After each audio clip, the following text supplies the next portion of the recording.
Welcome to this week's Fireside Chat with Jesse. I am joined today by David Rhoads, Chairman and founder of Blue Street Capital. Thanks for joining me, Dave. Hey Jesse, how are you? Thanks for having me on. I think what you're doing here is incredible, so I really appreciate it. No, and thank you for saying that. It's individuals like yourself who are willing to sit down and take an hour of their time and share their stories that make it all happen. But definitely appreciate you joining me today, David. Yeah. Well, hopefully somebody will actually listen to it. So thank you.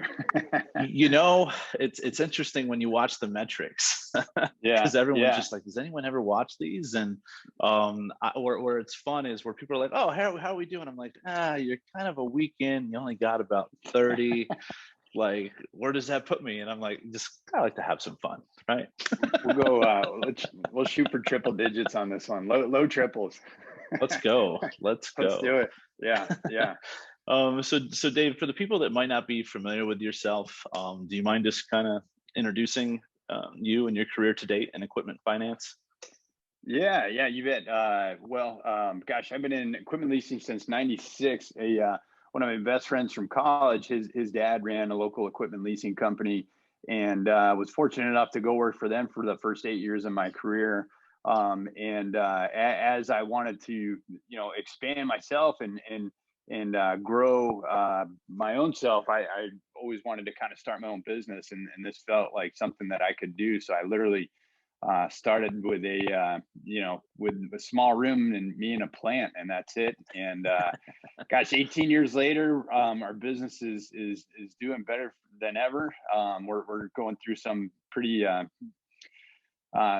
solid growth stages that create some problems along the way, but it's problems that we see as opportunities and pretty excited about it. So, I specifically have been running this company the last 18 years and have recently gone through a leadership iteration, and hired what I always call a real CEO, somebody who has led much bigger teams than me, and brings much new needed energy to the business. So we're pretty excited about our next revelation here.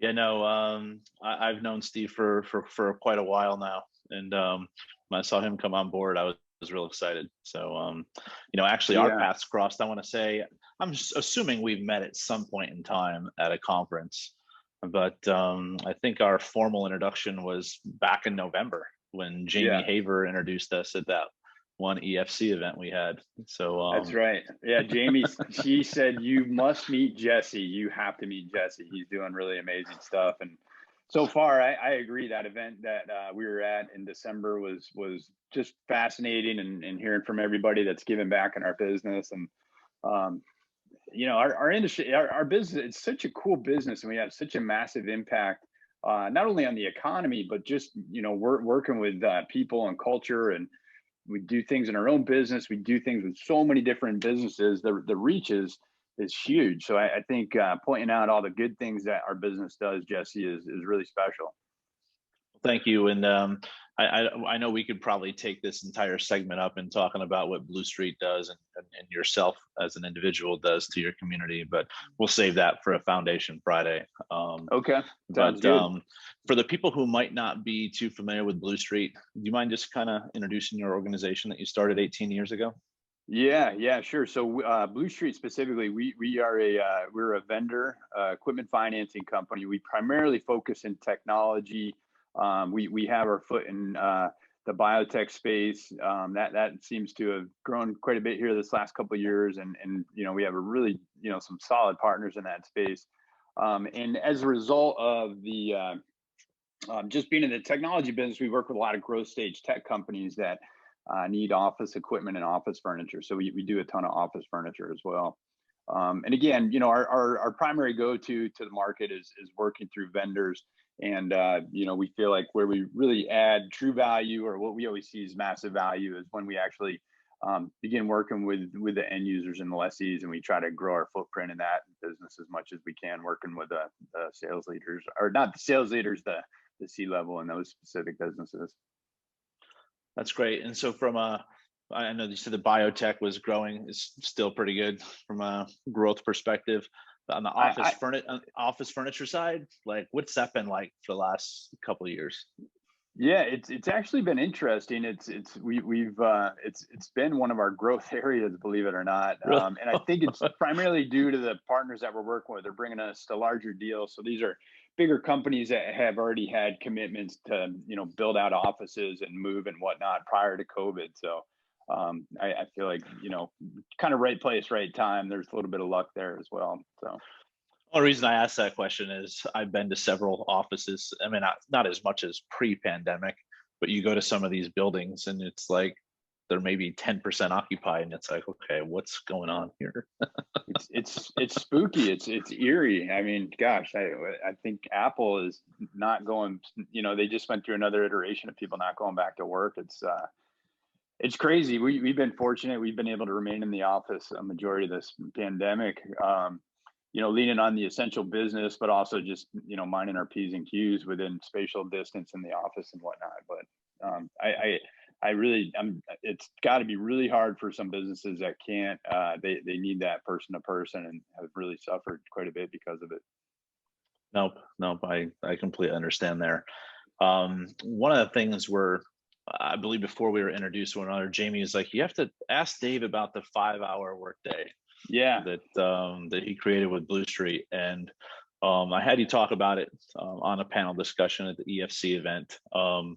But I'm assuming that the majority of people in this industry aren't familiar with what you rolled out there, and wanted to see if we could talk about that because it still blows my mind. I'm East Coast originally, right? So it's like if I was supposed to be in the office at 7:30 and I showed up at 7:31, and my boss would be like, "Why are you late?"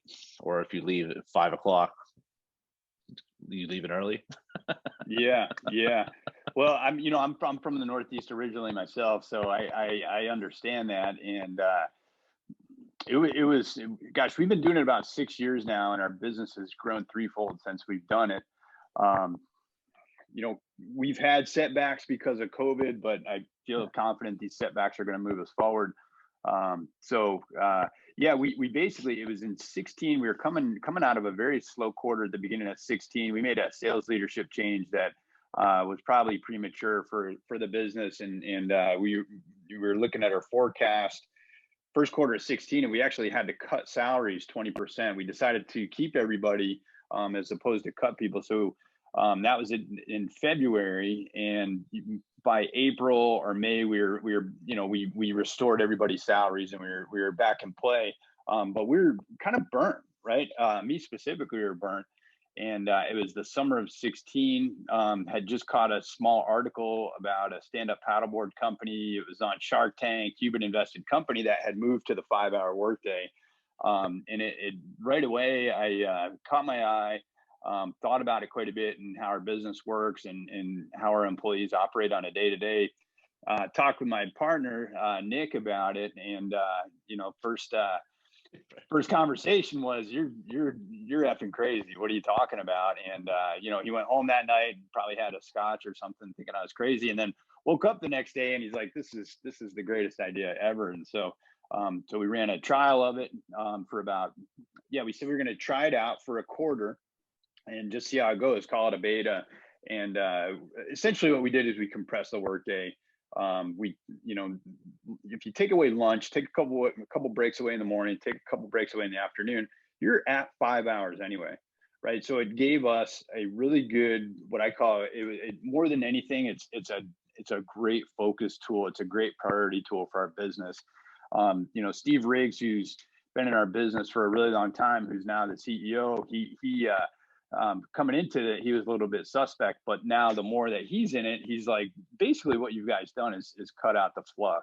And we continue to do that. We brought on a lot of people who come into the 5-hour workday since we started it, so they don't really know the difference. And so we kind of watch out for that entitlement there, in the sense of making sure everybody remembers this is, we're here 5 hours. Coming in at 8:01 is not okay.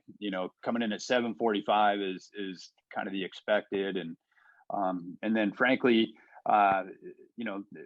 specifically for our salespeople, I mean, they're still taking calls at 8 at night if they have to. Yeah. They're still putting out proposals at 6 p.m. And so, but all in, it's been a great retention tool. It's been a great recruiting tool. And I don't think there's any bigger benefit that we can give to our employees than giving them some free time and giving them their time back. And most of all, the government can't tax that benefit either, which is really cool. That's fantastic. So I guess from a short-term perspective, like, do you have any metrics to share in regards to improvement in efficiencies, or just overall, did you like survey your employees before and after to kind of track some metrics there? Yeah, well, the very basic metric of our business, and I'm sure a lot of people in our industry, is just number of calls, right? Uh, So yeah, when we announce this, hey, our expectation is get your calls done and or in that amount of time.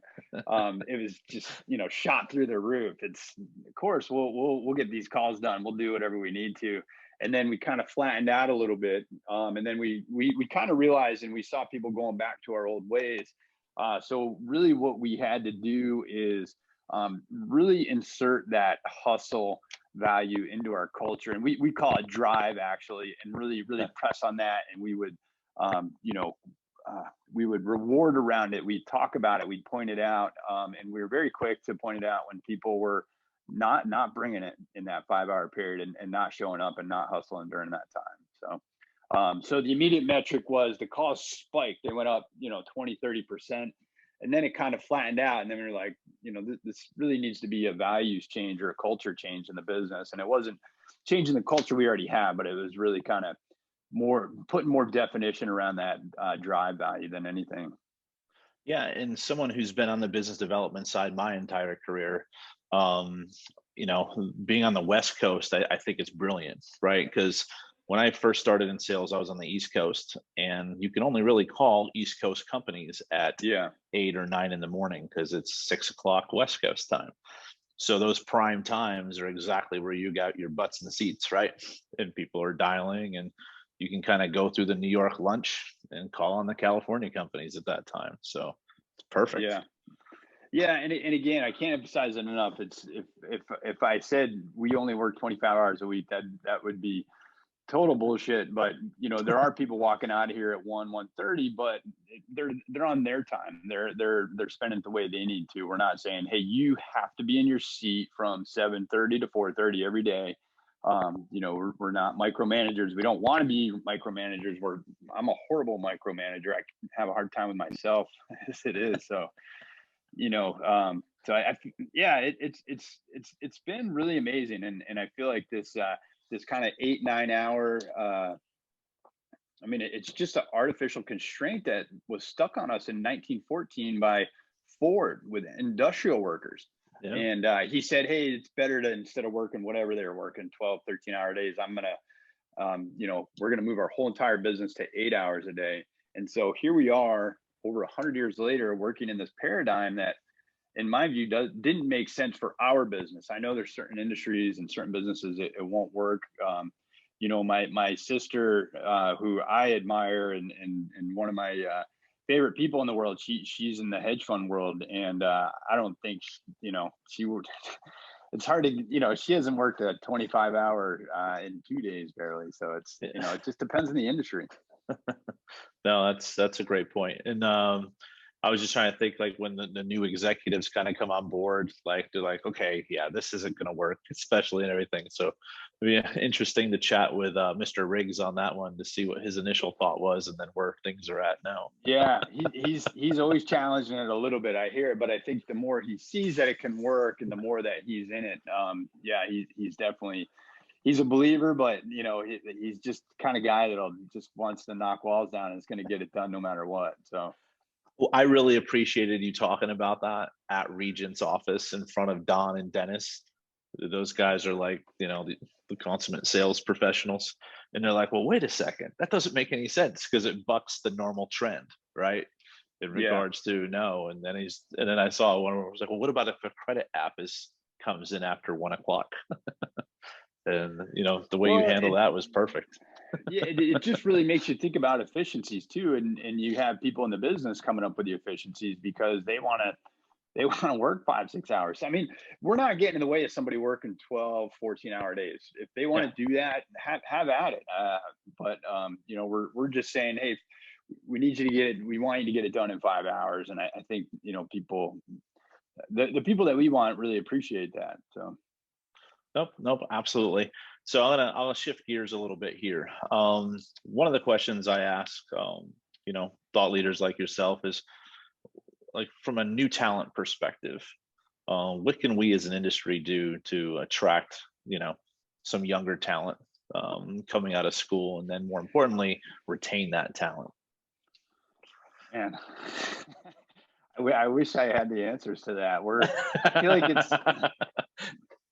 feel like it's it's a never ending experiment. It's we've had some amazing people come through the business, and oftentimes I definitely wish they would have stayed, but I think in this day and age, it's next to impossible to expect people to stay here in a business for their entire career. So Yeah.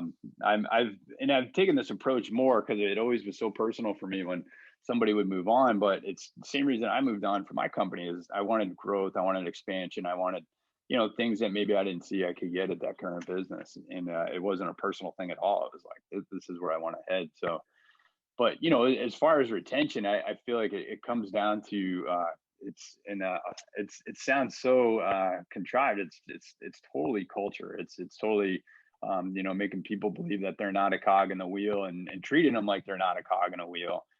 We have an enormous benefits package. We do an enormous amount of training, not only in our business, but we try to do a ton of personal development training. And then I know we're going to talk about this in another format, but we do our Blue Street Cares program, which is our giving back program.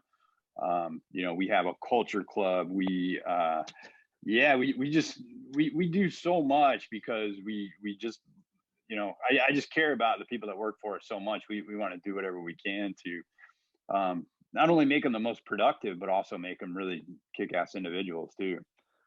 Now, and that's where, as I've gotten to know you more over the last few months, I just appreciate that leadership style. It's refreshing, because that's the reason why I left my other organizations in equipment finance. Is I wanted growth. I wanted to. Yeah. I didn't want to. It's like, okay, well, what's next? Well, eventually, it's like, what? Why? Well, what I love about your organization and the culture of your organization is you're taking the autonomy and the freedom to go do things like this in order to not only serve the business, but serve the world and serve your own desire to give back. I mean, just giving you the autonomy to do that is really incredible. Yeah, when I first was going down these paths, Doug Williams, our president, I don't think you've met him yet. He was like, "What are we doing?" And I said, "Just relax. There's a vision." And I'm like, and at the end of the day, like, give me 6 months and I'll show you what we're going to be doing. And he's like, "Okay." Well, it's a really unique way to brand the business and brand yourself, and ultimately, some of the best people I know are doing the best in the world right now. They've done a really good job of branding themselves and branding the business through efforts like this, and creating events, and using that creativity virtue in order to really generate a lot of revenue, but most of all help a lot of people too. Yeah, exactly.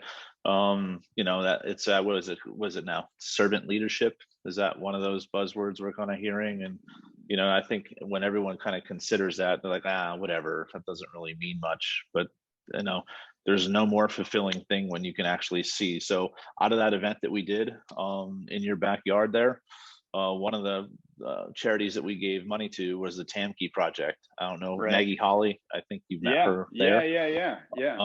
Our donation gave 100 kids winter coats. Like, when you actually see that, you just say, okay, well, next year I want to see if I can do it to 200 kids. So that's amazing. It's funny. I'm reading a book right now called Contribufy. It's Tom Rath. He's written a series of books, but this specific book talked about when you actually can make the connection at work of how you help people. And they used field workers in a tomato field. And they actually showed the workers, how the food got to the table, and whatever, eating burgers with tomato on it or spaghetti or whatever with a good tomato sauce. But the workers' productivity, once they showed it would actually go up 7%. So I think it's hard to do, right? Because you get so caught in the weeds and so myopic in what you're doing on a day-to-day basis. But if you make a connection like you were talking about, it just there's a ROI behind it, a hard ROI, but it's hard for people to see that. Nope, nope, nope. But obviously you've seen it, and it's done well for your organization for the last 18 years. So kudos to that. Yeah. Again, it's a never-ending cycle. We're always learning. It's a spiral, and hopefully that spiral is always going up. So. Yep. No, and to that point there, thank you for agreeing to host our, event next. Well, I guess it's this year, but it almost feels like it's next year because it's like 11 months away. But Yeah. I thank you and Blue Street for willing to host Equipment Finance Cares in middle of November. Yeah, we're excited to do it. We moved into a new office this past 6 months, so we're we'll be. I need to talk to our office manager. I'm not sure how excited she'll be, but it seemed like, Jesse, it seemed like really amazing people. There was such good energy there, and every facet. It was really cool for the guys at Regents to host that, and I'm just kind of following their leadership and their giving on it. So. No, and thank you. And I mean, you guys are in a leasing hotbed. I mean, Southern California. I can't even name all the equipment finance organizations that are there, plus brokers, plus everything. Yeah. There's a lot of it, and it's just there's a lot of people in Southern California as part of it too. So yeah. So I ask everyone that I have on here to give a little fun fact about themselves. Just this is a recorded thing. It will be on a YouTube channel, so just keep that in mind. Yeah. But anything be willing to share with my audience here? Gosh, a fun fact. I don't know if it's a fun fact, but I'm a big surfer. I have been for over 25 years. I started kind of in my mid-20s. Don't confuse big surfer with good surfer. It's kind of like golf. I like to golf a lot, but it doesn't mean I'm good. I just love to be out in the water. So whether it's surfing or I do a lot of stand-up paddling, I got a stand-up paddle from Catalina Island to Southern California with my couple of buddies this year that we're doing as a challenge. So that's 30 miles across open water. So that'll be super fun. I'm trying to figure out how I can attach some kind of a fundraiser to that. But so I guess that's kind of a fun fact.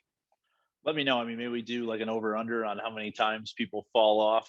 Like maybe. Yeah, it's all wind dependent. We'll see how the wind goes. So, hopefully we'll get lucky the day we pick.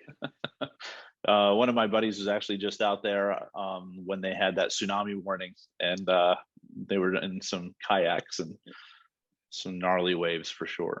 Yeah, that's stuff so scary. It really, especially when it's that far away that it could actually impact all the way over here. It's crazy stuff. What I always think is funny though is they tell the time of when the tsunami is going to hit, and if you go down to the beach at that time, everybody and their mother, it's like kind of watching a sunset, comes down to watch it, which makes no sense at all. But it's like, oh, where did all the water go? Run. It's Run. Right. It's kind of like not looking at a car wreck when you drive by, and I don't really get it. I was in Utah at the time, so I didn't have to think about it too much. So. And then I guess just my final question here, Davis, of all the different finance companies out there, why do business with Blue Street? Yeah. So here's you and I. It sounds like we share a mutual love and respect for Chris Walker, who is one of the guides on our culture and how our business is today. And for those of you who don't know Chris, he worked with our company quite a bit, and he's largely responsible for a lot of things in our culture. And as is Great America, as I always say, they're a mentor company to us. And when we grow up, I aspire to be as big a contributors as them. But one of the things Chris said, I had come to him with a new vendor program early on in our business, and I said, hey, how can I help these guys? What can I do? Tell me what to do. Show me the way, whatever. And Chris he's like, I don't know. I don't have a clue, right? I don't really know. So we've kind of carried that and learned a lot from our businesses. We don't really know if somebody would want to do business with us until we sit there and we talk with them and we understand their needs and we understand if we actually can help them or not. Because oftentimes we can't help them. It doesn't make sense to work with us if the customer wants the lowest price every time. It's just not our business model. So I think more than anything to work with us is just to know that we're really trying to understand the true needs of that business. We're really trying to understand where we can add, not only can we add value, but can we add huge value to that business? And that's something that we're always asking ourselves, and something that's always a challenge for us because it changes all the time. So yeah, I don't know if that answers your question, but we No, I mean really, and I think it that's what does. we yeah, it's just it's all it's we just want to find out if we can help, and we dig and we dig and we dig, and a lot of times, and most times, we're able to help in ways that we didn't even think about. So for example, we were at a meeting with a CFO, and we just did a really good job of asking a lot of questions, and found out that we could probably help them with a lot of technology recruiting. Recruiting various salespeople in their industry, just because of our breadth in that business. And millions of dollars later and 40 schedules later, we're still doing business with them, and that was 10 years ago. So that's because we were able to help them in some way we didn't even Right. think about, but we were open to going in and asking questions. So No, and that's I don't know, like customer centricity 101, right? Where it's like, oh yeah, I mean, yes, we have that program, but what else can we do? What else can we contribute to help you grow your business? that's That's right, because fantastic. usually the true value that we can add, we might not even know that we can add that value. Yeah. It's Yeah. certainly not giving them another lease, which is there's a lot of Right. people in our business that can do that, so, Right. and do it very Yeah. well. Yeah. A little note on Chris Walker. I think I served on the NIFA board with him for a little bit, but we were taking a cab once, and of course the cab was like, my credit card machine doesn't work. And I'm like, okay, well, let's find an ATM. And Chris is like, no, I got this. And then like he told me, he goes, he always kept $100 bill somewhere hidden in his wallet where he didn't always see it, but he knew it was there from a safety net perspective, just in case. And I'm like, huh. And I carry that today because you just never Knowing know. Chris, I bet and knowing his wife, I bet his wife made him do Yeah. that. But it comes in handy today. I literally, it's somewhere where I never That's would really think to look interesting. for it Yeah. and everything, because just never know when you're going to need it. Ah, all right. I like that trick. I might have to employ that. All right, Dave. Well, I really appreciate your time today, sir. Thank you for joining me, and look forward to seeing you at some probably upcoming events here in the near future. Yeah. Thanks, Jesse. Keep doing this, man. It's really needed, and it's awesome. Thank you very much. Thank you.